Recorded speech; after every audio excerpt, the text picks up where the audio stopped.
what is truly a victimless crime. Yeah, g'day, I'm Jake, 22, live in Auckland. A couple years ago, I started this little side gig selling Postal 2, that old game that's been banned in New Zealand forever because it's too objectionable, apparently. But there's still mad demand for it. Heaps of collectors and older gamers who grew up with it and think the ban's a joke.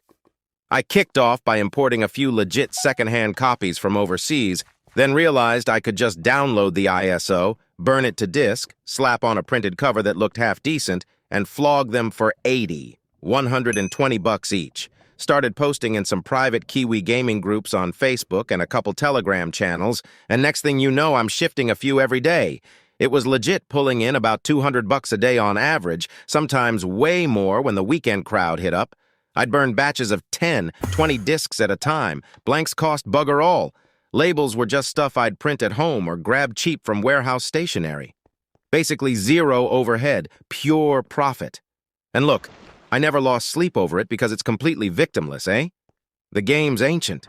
Devs aren't even selling new copies anymore, and Steam blocks it here anyway because of the classification. No one's missing out on money. Buyers were all adults who knew exactly what they wanted. Just some chaotic nostalgia hit. No kids involved. No one getting hurt. Just grown blokes wanting to run around with a shovel again. Everything was cruising along sweet as until this one punter messages me. Proper enthusiastic, chats like he's a die-hard fan, reckons he wants to pay cash and meet up. I rock up to the car park, hand over the envelope with the disc. We're having a yarn about the game. And bam! He pulls out a badge, cars screech in. Suddenly I'm in cuffs. Turns out the prick had been stringing me along for weeks building a case. They raided my flat, nabbed the computer and a pile of blank discs, but in the end I just copped a fine and some community service hours.